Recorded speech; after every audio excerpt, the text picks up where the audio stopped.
Asal cerita pasal nak bina Osh Culture je, mesti refer kepada BBS. Asal cerita pasal Osh Culture je, mesti nak program BBS. Ceritanya, betul ke program Behavior Based Safety Program ni is the only program yang mampu untuk memupuk Osh Culture kat tempat kerja ni? BBS memang adalah satu program yang direka khusus untuk menghapuskan unsafe behavior dan kemudian memupuk serta anchor safe behavior dalam pekerja. Dalam BBS ada 3 langkah utama, iaitu yang pertama adalah mengenal pasti unsafe behavior, dan kemudian yang kedua menganalisa behavior, dan kemudian yang ketiga combat behavior. So pendek kata, BBS ni sebenarnya dia mengikut teknik asas mendisiplinkan pekerja. Apakah teknik asas mendisiplinkan pekerja? Iaitu yang pertama, unsafe behavior kita tegur dan kemudian kita hukum. Dan kemudian safe behavior pula kita reward dan kemudian kita appreciate. Jadi bila kita melihat dari sudut konteks disiplin ini, BBS adalah satu pilihan, bukannya the only solutions. Nak tahu apakah solutions yang lain yang ada? Coach baru hadir satu program yang dianjurkan oleh HRD Corp yang bernama Growth Academy. Dalam sepanjang program Growth Academy ini, semua peserta berbincang tentang satu perkara, iaitu behavioral change. Satu masa dulu, program pembangunan pekerja-pekerja kat tempat kerja ni kita panggil dia sebagai training. Sekarang, training ni telah banyak ditinggalkan. Sebab apa?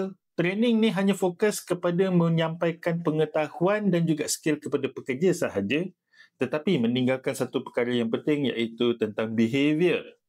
Sekarang, zaman HRD Corp sekarang ni, kita memanggil training sebagai learning and development, di mana kita memberikan lebih banyak fokus tentang menambah baik behavior pekerja di tempat kerja.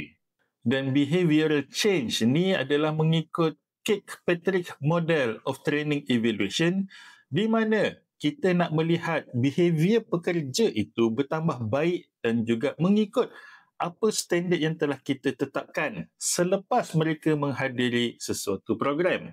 Jadi coach ambil inisiatif untuk upgrade program Take Charge Safety supaya dia ni menjadi satu tools, satu program yang berkesan untuk menambah baik behavior pekerja di tempat kerja. So macam mana program Take Charge Safety boleh mengubah ataupun menambah baik behavior pekerja-pekerja di tempat kerja anda?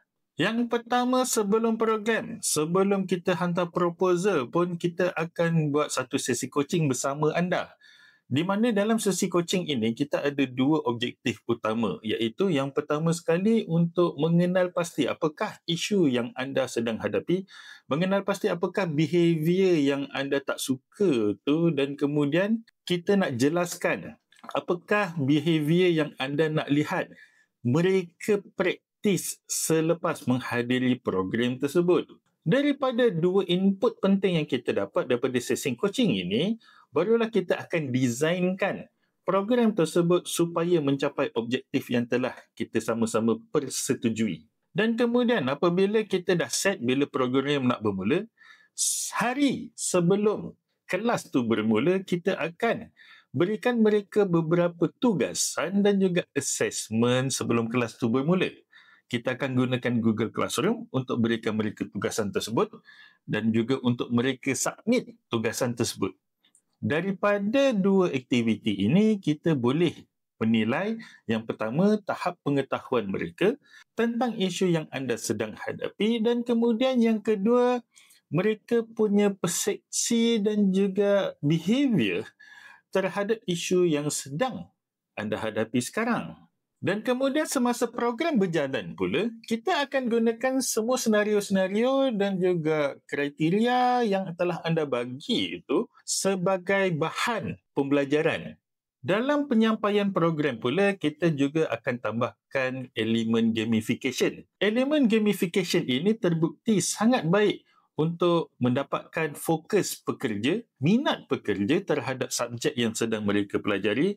Selain daripada itu, dalam penyampaian program juga, kita juga akan gunakan teknik coaching, di mana teknik coaching ini adalah teknik membimbing para peserta melalui soalan. Dan soalan-soalan ini adalah menggunakan Neuro-Linguistics Programming Tools yang mana ianya akan membuatkan mereka sedar yang mereka sebenarnya mampu berubah. Pendek kata, kita akan empower mereka dengan apa yang mereka ada tanpa perlu bertambahkan modal apa-apa sekalipun. Dalam program kami yang sebelum ni, program itu tamat di situ dan di situ sahaja. Untuk mencapai objektif yang behavior mereka berubah dan kita terus anchor jadi habit di tempat kerja, kita akan tambah 30 hari challenge untuk mereka tunaikan beberapa tugasan yang kita akan tugaskan. Dan tugasan ini pun kita akan bincang dengan klien, adakah ianya sesuai dan adakah ini selari dengan objektif yang sedang nak dicapai. Dengan mendapatkan program Take Charge Safety ini, faedah yang akan dapat adalah yang pertama, anda akan dapat komitmen terhadap safety dengan lebih jitu. Dan kemudian yang kedua, OSH culture yang anda nak sangat tu akan terbina dengan lebih pantas. Yang ketiga, yang paling penting sekali, tahap compliance kat tempat kerja anda terhadap standard-standard safety, SOP yang telah anda tetapkan akan meningkat. Dan kemudian yang terakhir yang mungkin anda paling suka sekali, daripada sifat menuding jari, sikit-sikit kerja safety ni siapa punya? Safety officer. Kita akan ubah. Kerja ini siapa punya? Safety is everybody's business. Dan dengan 30 hari punya challenge, ianya bermaksud daripada sebuah program, anda boleh convert ia menjadi sebuah mini campaign khusus untuk topik yang anda sedang perjuangkan. Adakah anda sudah bersedia untuk menambah baik behavior dan juga OSH culture di tempat kerja anda? Sekiranya ya, tekan link di bawah ataupun scan QR code yang sedang dipaparkan dan kita jumpa dalam program nanti.